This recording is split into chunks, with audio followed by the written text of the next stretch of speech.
Govardhan Eco Village is about 2.5 hours northeast of Mumbai in a very beautiful rural village area of Maharashtra. There's a very holy place in India which is considered most sacred to devotees of Krishna. It's called Vrindavan. And in that Vrindavan is a mountain named Govardhan, which represents environmental, ecological harmony with spiritual principles. This place is very special. Certainly it's unique in India and perhaps unique in the whole world. It's like a retreat center. It's like a spa. It's like an ashram. It's a place that's designed as an experiment to merge environmentalism, animal rights, and bhakti, spirituality, together, and it's working. Come dance with me. The amenities here are of a whole nother caliber. People, when they think of the words India and ashram, they think of harsh and rough living. From the Ayurvedic clinic, which not only gives treatments, but also has an Ayurvedic doctor who helps prescribe something that is specific for your dosha.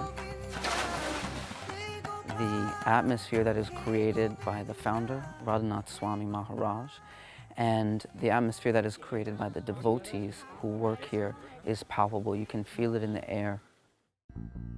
Originally, I was from Chicago. When I was 19 years old in 1970, I wanted to try to broaden my outlook of life.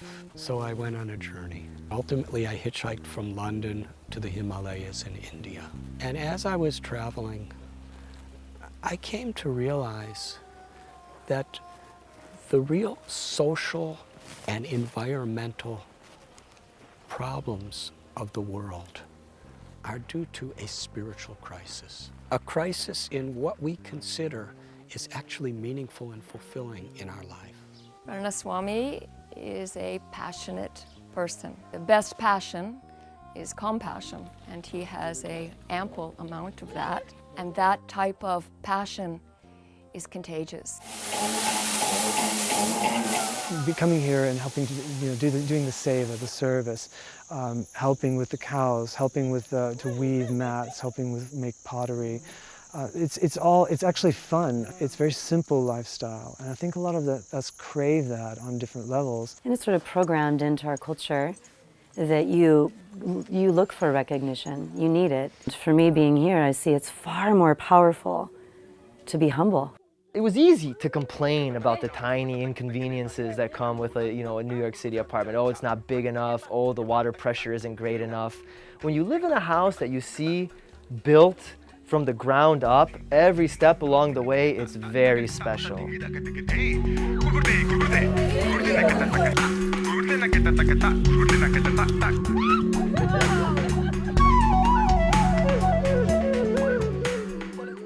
When people come here, we're trying to inspire an educational, experiential alternative of a fulfilling, meaningful, sustainable, healthy life.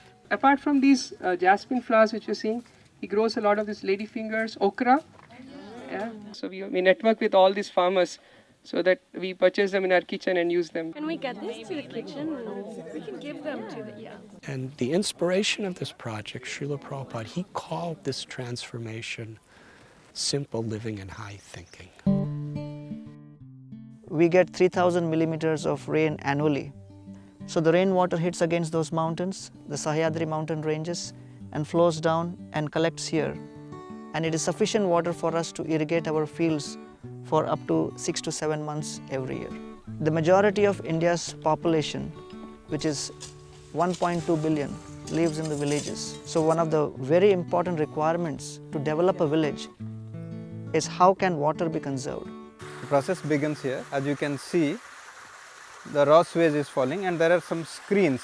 The first chamber is called screen chamber, where we are trying to separate floating solids.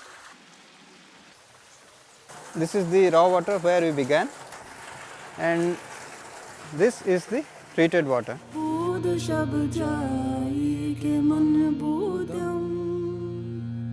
The uniqueness of this place comes from the fact that every waste is becoming a precious resource. That cow dung becomes a fertilizer for earth. He needs fire or energy for cooking his food, and therefore all of the cow dung we utilize for biogas plant. We need to make houses, so we use the same earth, and we have created 250,000 bricks. We call this a symbiotic recycling model. Flushing your toilet, you are contributing to the growth of a papaya. You are contributing to the growth of flowers.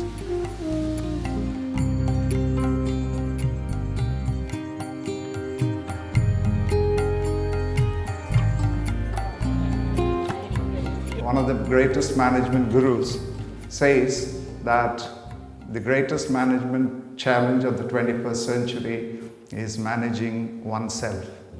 Many corporate heads are having seminars and retreats here. And they also see alternative ways by which they could focus their own corporations and feel a real sense of responsibility to humanity. The thing I'm most compelled to do when I get home is really a seva. It's service. It gets us out of being so self-absorbed. I always had too much, and now I want to have a simple life, like here. I love simple life, and my goal is to make a simple life in my home.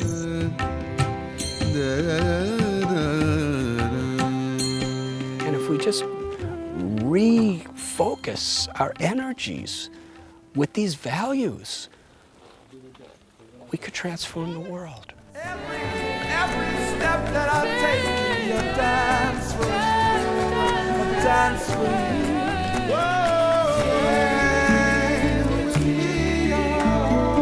me. It's truly a miraculous, magical place on this planet.